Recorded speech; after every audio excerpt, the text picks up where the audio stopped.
What's going on, Washington Commanders Nation? It's your boy Rio Robinson, back with the latest and greatest on the Rambling with Rio YouTube channel, where we ramble about the Washington Commanders. Today is Sunday, April 30th, and the draft concluded yesterday. Draft weekend is finally over, and now we get down to the nitty-gritty of the offseason, which moves to the portion of rookie mini camps, OTAs, mandatory mini camps, and then training camp, and then inevitably the 2023 NFL season. And Washington had a very interesting draft. It was very unpredictable, as Ron and company normally are, in a way, because they're unpredictably predictable, if that makes any sense to you. But they don't really care about name and brand recognition or mock drafts or what national media pundits are talking about. They're going to do exactly what they feel like they need to do to help this roster. And what I'm going to give you today are my 5 takeaways that I came away with after Washington finished the draft yesterday. Before we get to it, I want to say shout out to the team for a beautiful event yesterday. Draft party at the National Harbor was immaculate. It was great. We painted the whole waterfront of National Harbor burgundy and gold. The fans were out. The energy was different. And you can tell that people feel a lot better about the organization because they know Dan Snyder is out the way. The devil is finally leaving the organization, and we were out in full force. I saw my guy Juan Gotti, Ed Oliver, so many other fans, so many people I see in the YouTube comments, on Instagram and on Twitter. I always love to get around Burgundy and Gold Nation. And whenever the team has an event, it is my goal to get to the event and to vlog it, to broadcast it, and take everybody with me on the journey, because I want everybody that couldn't make it to see what the vibes were like in the building. You can always count on Rio for the sights and sounds at the games, at camp, and at any event the team has. But let's talk 2023 Washington Commanders draft class. That's what we're all here for, right? These are my 5 biggest takeaways from the draft class, which started with cornerback Emmanuel Forbes from Mississippi State. Bulldog, Fred Smoot's guy that he has nonstop talked about for the last 4 months. Second round, surprising to a lot of people, we went back-to-back in the secondary with Quan Martin, Jartavius Quan Martin out of Illinois. He's going to be the new Bobby McCain guy, which is the free safety, slot corner, nickel hybrid guy. Ultimate Swiss Army knife. In the third round, we got a hog up in here, literally. From the Arkansas Razorbacks, we drafted Ricky Stromberg with the 97th pick. Braden Daniels was our 4th round pick from Utah. They still don't know if he's a tackle or a guard. Ron Rivera confirmed in his presser yesterday they're going to try him at tackle before they put him in the mix at guard. And very surprising, because this is not the type of regime or staff that likes to make aggressive plays up or to trade up in the draft. They traded up significant spots to come get KJ Henry, edge rusher out of Clemson. We took a running back in the 6th round. Not a running back that anybody linked to the team. Feels like an Eric Bieniemy special right here. Like, this is an EB pick through and through. We got another high-running bruiser, Chris Rodriguez Jr. out of Kentucky, and we closed out the draft with a school that we've been frequenting lately. Another Louisiana Raging Cajun. We got Andre Jones Jr., who's listed as a linebacker, but he's also a defensive end. So we went edge twice in this draft, in the 5th round and in the 7th. So that should tell you a lot, because we have no edge rushers under contract after 2023, with not picking up the Chase Young option. He's a free agent after the season. Montez Sweat is a free agent after the season. We have nothing after this year. And then we got Shaka Toney, who's missing 4 years because he had to get his parlay fix off. But takeaway number 1 from the names I just listed in Washington's draft class this year: athleticism. Relative athletic score. As I look at the relative athletic scores of the entire draft class, 5 of the 7 picks have over a 9.0 relative athletic score. Forbes with a 9.26. Jartavius Quan with a 9.29. Ricky Stromberg with a 9.5, which makes me very happy to know that our center, potential one-day starting center, probably our backup center, is relatively athletic. Brayden Daniels, 9.5. KJ Henry, 9.3. Chris Rodriguez, 7.7. And I don't see one listed for Andre Jones Jr. I don't believe he was invited to the combine, but Chris Rodriguez is probably the least athletic guy they drafted, the running back, and he looks a little bit faster on tape than they'd say, but athleticism mattered. Athleticism in conjunction with experience. They draft guys who've started 3 or 4 plus years in college.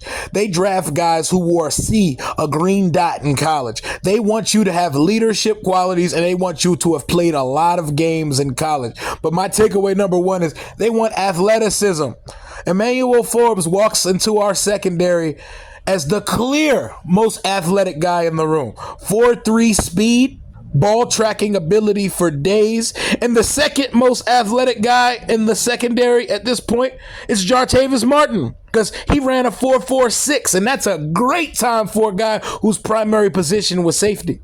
That means you can move that guy all over the defense. And I think of the 7 picks, I think the first 2 picks are the only starters we got, for at least for now. Like, you can pencil in Forbes and Martin as starters the day they step into rookie minicamp in a couple weeks now in Ashburn. Ricky Stromberg, he'll probably compete for the center job, but they didn't give Gates a multi-year contract to come in and be the backup center. And Ron shook his head no to John Kahn when asked, is Nick Gates going to participate in the guard competition? Nick Gates is the center, guys, which awkwardly leaves no room really on the roster for Chase Roullier, a guy the fans know and love, because it's looking like the center room is shaping out to be Nick Gates, Ricky Stromberg, and Tyler Larson. And it feels good to say that we have some actual structure in the center position, because last year it feels like it was a constant revolving door of centers playing football, and you cannot build any type of stability and cohesion on the offensive line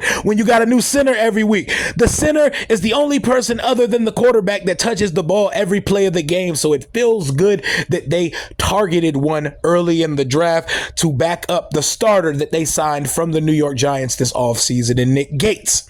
But it's looking like it's slim pickings, and it might be curtains for Chase Roullier at this point, which brings me to point number 2 of my draft takeaway from Washington's draft class.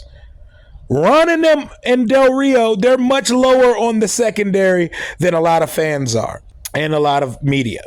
I think a lot of fans and media really, really like Kendall Fuller. They really, really like Benjamin St-Juste and Danny Johnson. I don't think the team liked them as much as we do. Well, I'm not even going to say we, because I clearly felt like cornerback was a clear need here. But Kendall Fuller is a solid corner that has a good month of December every year. Benjamin St-Juste, not that athletic, but he's a very good, grabby, sticky cover corner. No ball production or turnover capability, but he's very solid. I feel like both of our starting corners from last year, fringe cornerback 2s. Well, I would say St-Juste is a solid cornerback 2. I would say Kendall Fuller is a fringe-ish cornerback 2. You know where I would love Kendall Fuller to be? The rotational cornerback 3. And no, I don't mean in the slot. Kendall Fuller does not have the twitch and the hips that he had his first couple years of his career to play in the slot or to play in the nickel anymore. So I don't know why fans throw that idea around. That would be a fucking abstract disaster if we put Kendall Fuller in the slot. Kendall Fuller needs to be the third cornerback on this roster right now. I think Kendall Fuller would be best suited in a position as the third corner, and I think the starting cornerbacks are going to be Forbes and St-Juste on the outside with Quan Martin on the inside. And you get Danny Johnson backing up Martin in the nickel, and you got Kendall Fuller coming in. St-Juste hasn't showed us he can get through a season completely healthy yet. So when he gets through a season healthy, I can be for sure he's my starter all year on the outside. Forbes, Martin, St-Juste. That's your starting trio in the cornerback room so far there.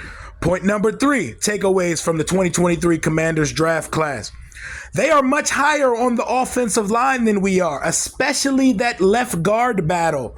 That left guard, they are much more confident in the Chris Paul versus Sadiq Charles versus whoever else you'd like to insert into that conversation, Brayton Daniels maybe. They're much higher on that than we are. They believe with the acquisitions of Nick Gates and Andrew Wiley from Kansas City, they believe our offensive line is good enough. And my inclination from that is that they feel quarterback play had a lot more to do with the shortcomings of the offense last year than led on. They think the quarterback play was a lot more significantly impactful for the shortcomings of the offense than the offensive line was. Don't get me wrong, the offensive line struggled a good majority of the season last year, but I think even with the struggles that they had with adequate, not even really good or great, adequate quarterback play last year, we would have still won more games and been more impactful and cashed in more red zone opportunity.